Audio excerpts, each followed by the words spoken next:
Hey everyone, welcome to today's SAG-AFTRA Foundation Conversation at Home. I'm your moderator, Scott Mantz.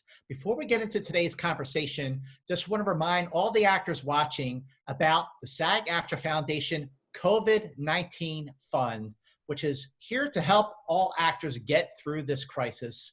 Please check out the comments section below so that you can see how you can qualify for our COVID-19 fund. Check out the comments section below. But for right now, Reno 911 is back after a 6-year run on Comedy Central. 10 years ago, it ended in 2009. It is back this time on Quibi. And here to talk all about it is an actor who's been with the department since day one back in 2003, Cedric Yarbrough. Welcome and tell us all about, well, how this came about for a second run. Yeah, wow, yes, man. I've been with the department even longer than that, since 2000. We did the pilot in 2000, and it sat on the shelf for 3 years before it got picked up from Comedy Central. So I've been with these guys for a long time, and for it to come back, after 11 years of a break, it's crazy. It's really ridiculous. And I think from what I hear is that we've been wanting to come back for a while. There was an offer for us to come back, but it was a little soon after our cancellation. So we thought maybe we could let it cook for a little while before people, maybe people will miss us and want to see us. But then it was forever before we could come and find a network that actually wanted us. And Quibi was that network. It also just seemed like it would lend itself for our type of show. Quibi is a quick bites is what they're calling it. And so Reno 911 was always, these sketches that quick sketches that we'd have like a really loose through line, but most of all it was just us trying to catch criminals. So this just really lent itself for Quibi. And I've seen 12 episodes and it's pretty good. Not too bad. Pretty good. Pretty good. Yeah, first of all, you were doing the Quibi format before Quibi was even a thing, because like you said, the segments, the skits are about 10 minutes or less. And that is the MO for Quibi, is to have content that's pretty short, that you can watch on the go, that you can watch in a quick moment, quick bites, they call it. And this really did lend itself to Quibi. But the interesting thing is that you can watch it on Quibi two ways. You can watch it on your phone in the vertical format, or you can watch it in the horizontal format. And when I was watching some of the episodes, I was noticing maybe you did a different take or there's a different angle. So the question for you, Cedric, is while you were shooting these new episodes for Quibi, did you shoot them a different way from when you shot the series before? Yes and no. We had more cameras this time around, and that's the biggest difference. We'd either have a camera from the vest or from your chest there, like police cam, or we would have another point of view from another angle. And so there were different types of cameras, but it was the same type of filmmaking, still improvised. It was still very minimal takes, because we always felt like the first or second take is the freshest take. We always wanted it to keep that, like how Cops was, that fresh feeling, that sense of what is happening here. And we kept that because we don't know what's going to happen here either. So that was our that was the same, that we tried to keep it the same. But like you said, we want to be able to have a different point of view, so you can watch it vertically or horizontally. So sometimes it's from the criminal's point of view, sometimes it's from the cop's point of view. So it's interesting. So if you want to watch it, you can always watch it a second time, a different way, and it'll look different for you. Yeah, I was thinking like, oh, I see what's going on here. Like, let's watch it again. Yeah. And, because of the way you've shot the show from the very beginning, how just so much of it is improvised. I mean, how has that improv for you, going back to the beginning in 2000 when you shot the pilot and when you really got into the series in 2003 and now doing it again in 2020, how has the improv got easier for you? How has it changed? How has it evolved? How have you learned from all of the improv experiences that you've done with the show? Yeah, that's an interesting question. It gets a little easier because now we're a troupe, now we're a comedy troupe, and I don't know exactly what Niecy Nash is going to say, but I know I can set her up and she's got one, in her chamber that she's going to knock it out of the park. I don't know exactly what Tom Lennon's going to say, but I know it's going to, enhance the scene and vice versa. We're able to set each other up better just because we know each other's rhythms. We know what's going to work for the show. We know how to get there faster.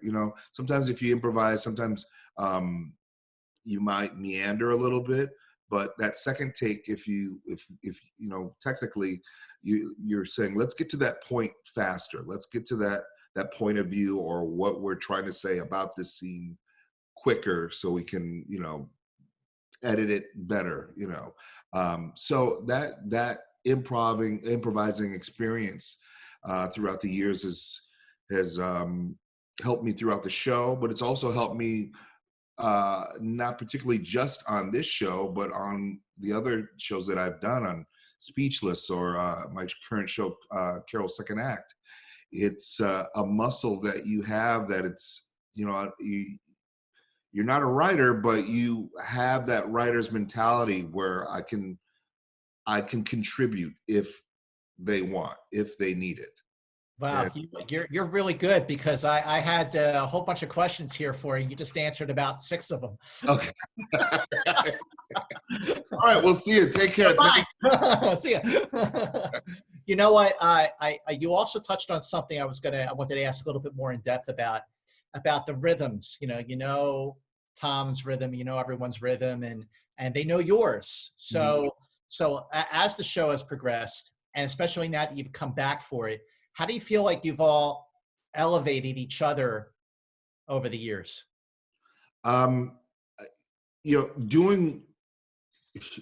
Reno 911 has impacted my career in so many ways, but it's also given me more of a confidence as an actor. Auditioning is always difficult. It's always scary. It's always new. And you go into a room, cold, but when you've got a pedigree, like, doing a show like Reno 911, a show that has been beloved for many years, a show that has had nothing but just the funniest people come out of it, you grow to think, yeah, you know what? I also contributed to that show. I can come into this audition believing, yes, I am funny. I can help you with your show if you let me do that for the show. So confidence building is definitely one of those things that I've gotten from Reno 911. Wow, that's really great. And just, I mean, you've been really everywhere, whether it's streaming or broadcast now on Quibi, and working a whole lot. And the more years you work, the more work that you get. But when you came back for Reno 911 for this new season, what was it like when you were all together for the first time, especially when you were all in character?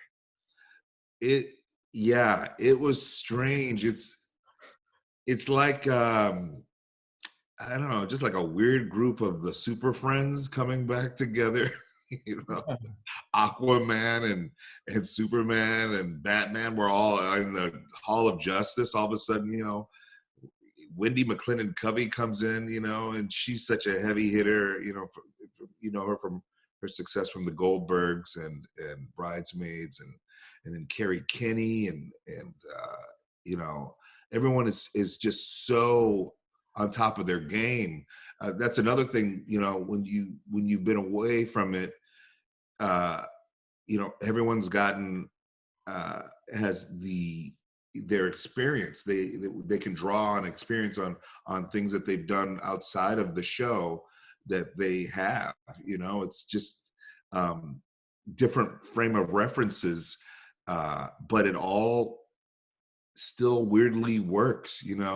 I was worried about catching that lightning in a bottle again. Are we still funny? Do we actually have something to say? Can we keep up with this new time here in 2020? Will people be offended? Can we talk about these subjects like police brutality, like race? Can we go there, with this show? And we will see if the audiences enjoy it or not. But I sure did, man. I had a blast. It was so fun, so weird getting in that costume. 20, 30 pounds after doing a lot of work, you also have a lot of success and a lot of fun and a lot of food. I should have probably laid off some of the food for a while. But it's interesting, Cedric, how you mentioned now, can we do this? Can we do that? Was there a particular thing that you were able to do between 2003 and 2009 that you kind of consciously laid off of in 2020? But at the same time, is there something in 2020 that you all looked at each other and you went for it that you were not able to do in 2003 to 2009? Yeah. Nope. No. It's really what we deem funny. That's another thing with having that confidence is that I think we know what's funny, and what we're not here to offend. We're here to show the funniness of humanity, of in the humanity in all of us. It's not about picking on cops. It's not about picking on any particular group, because everyone gets it on that show. Everyone's a target. And so because of that, we can all laugh at each other. And so that's the only thing that we're trying to do here. And especially in this time, I think we all need, some levity and, some laughs. And so, those quick bites, I don't know. I don't think this is probably the best commercial for Quibi, but everyone needs to go to the bathroom. Why not take me in there with you? Listen, hey, these quick bites went by pretty fast. I mean, it was I'm watching going like, oh, okay, next, so it's fun. Yeah. Now, when you look back on the and especially the new season 2, is there a guest star that really sticks out for you as being like the most fun, the most surprising to work with? Well, we got a lot of our people that come back. That was another thing that we always had great guest stars on the show. Yeah, Paul Rudd, Keegan-Michael Key, Jordan Peele, Jonah Hill, like so many. Galifianakis, some of the great people that we love now, got a lot of their start, on Reno. And so we have a lot of those guys returning, but we got Ron Perlman, on this year. He knocks it out of the park. He's so funny. Weird Al Yankovic does an amazing Ted Nugent. I can't wait for people to see Al Yankovic as Ted Nugent. He's really, really funny. Tim Allen. Nice. Yeah. He's got that voice, but he really killed it. And it's just fun to see those kinds of guys in this world, this improv weird Reno world. And you know, I'm excited for people just to, you know, just to see these guys do it. Yeah, and also I noticed in the shows that I watch, Paul Walter Hauser is on now. He is Uh, so great. You know, in the last couple of years, all the work he's been doing. I'm so happy that you got him on the show. So he congrats on that. I mean, this is really, really super fun. I feel like the show it feels fresh because of the new format. And did it feel fresh for all of you that you had all this time off and now you're like getting back into the swing of things and but bringing so much other experience with you into this next phase of Reno 911? Yeah, it didn't feel like a, you know, chore or like, oh no, we got to do this again. It was really exciting to see those guys again, you know, and to hang out. That's another thing. I'm also a fan of the show, so I like, Yeah. you know, it's a fun show. It's a, you know, and I hope people get that as well, that we're having a blast, you know, with each other. That was another great part of the show, is that, you know, when you do a sitcom or a single camera show, you know, you get used to the lines. You know, they kind of live in there with you. The other person knows what's going to happen. On our show, you don't know what's going to happen. And so you are literally trying to crack each other up all day. And that joy, I think, is one of the reasons why it's resonated for, you know, for people for so long. Who has cracked up the most when you're trying to keep a straight face? Who's like, you know, that this gives in and like, you know, blows it because they just can't keep a straight face? Hands down, Carlos Alazraqui. He's Hands down. the worst. He can't stop himself. He's enjoying it too much. And then second, who was surprising, is Wendy McClendon Coffee. She laughs a lot. She's but yeah, Carlos has been notorious for years for blowing takes and ruining shots because because it's just so damn funny. But you know what's refreshing about it too is that even when it looks like one of you are all starting to like laugh or break character or crack up, you know, the camera captures that. It's like it reminds me of like the Carol Burnett show when they would be doing a skit and they would crack themselves up, but they would keep it in the skit and that would bring the audience in. Yes. You know what I mean? Like it makes it more fun. Yeah, Carlos is our Harvey Korman for sure. Carmen, exactly. Yeah, yeah. Yeah. um, is there looking back on the especially the original run of the show, was there like a skit, a scene, a memories that really stood out for you after all this time? You know, I haven't watched the show in a while, but the couple scenes that people keep coming back to me and stopping me and wanting to talk about are there's this scene where Wendy McClendon Covey is, as Clemmy, is on a DUI stop, and she stops this drunk cowboy who seems to be drunk, but we're not sure if he is. He seems to be on something. And so she gets him out of the car, and her field sobriety test is like basically a dance number, and he's nailing it with flying colors for some reason.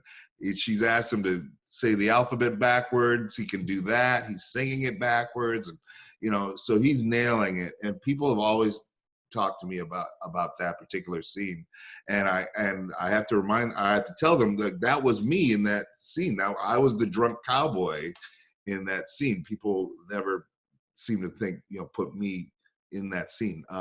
There's the time where my character thinks he's made it big on this voiceover job, this carpet cleaning commercial. He sings a jingle, and the installation is free.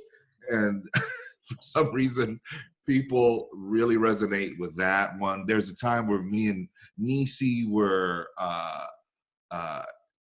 well, she had become a Muslim, And I found that outfit that she was wearing extremely alluring and attractive. And I was going now door to door, preaching to people about the white devil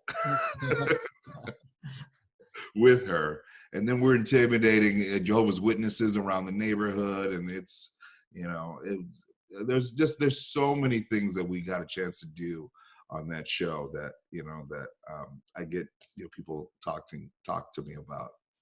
Well, in terms of just how the show opens up a lot of doors for you to do other things, and you're bringing that improv technique into other things. I mean, you've been very, very busy lately. I mean, Carol's second act, but you've also been doing the Goldbergs. You got Paradise PD, that your animated series.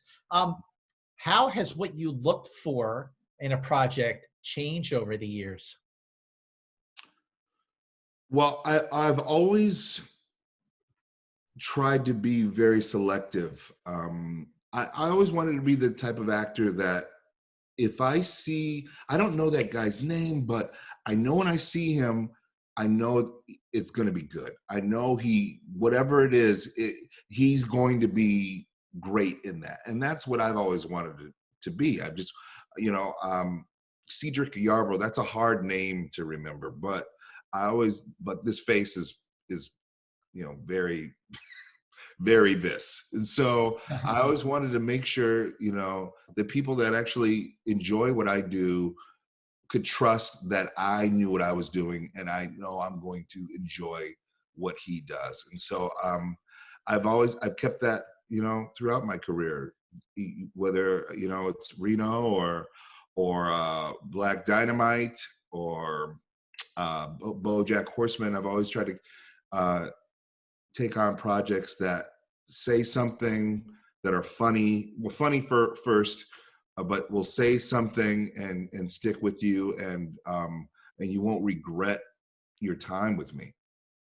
Who has inspired you the most over the years, especially whether it's somebody you work with on Reno or just other actors in the field that have really helped you or have inspired you the most? Oh, that's a great question. Without hesitation, Bernie Mac. That guy was so generous with his time with me. I got a chance to work with him for a week, but it was one of the most amazing weeks I've ever had. He was so encouraging and so open and so welcoming, and you don't find that all the time with people, not just actors, but just people. And he didn't know me very well. He just knew what I was doing on the show, but he was so encouraging to keep doing what I was doing. It's no secret that, sometimes you'll be a guest star and they kind of dim your light a little bit because they think you're being funnier than the star. And Bernie was not that way at all. He was very open, and he said, this is my show. I'm here every week. I need people like you to make the show what it is. I need that light. I need that. I need help. And I'm encouraging you just to be as funny as you possibly can. He was fantastic, man. He was great. Well, as everyone is trying to get through this time, especially actors in this field and everything, like, is there any advice that you would like to sort of pass on to your fellow actors about, just getting through this and also just getting, keep going as actors? Yeah. No, this too shall pass. But in the meantime, read, study up, get prepared, because this will go away, but we need you, so we need you for your storytelling. We need you for your creativity, we need you at your best. And, it's very easy to get kind of down and sad, but, because of what is happening right now. But hopefully, you will watch television and movies and read things that inspire you, and so you can inspire others. And so hopefully you again take me into the bathroom with you, and hopefully you'll laugh in there with some Reno 911, and we'll inspire you to be the next Reno 911. Well, thank you so much for joining us in today's SAG-AFTRA Foundation conversation, Cedric. Really appreciate your time. And once again, be sure to check out Reno 911 streaming on Quibi. And once again, also, please do check out our COVID-19 Fund information on the comments below. Cedric, thanks again for today's conversation, and we'll see you soon. I appreciate it. Thank you.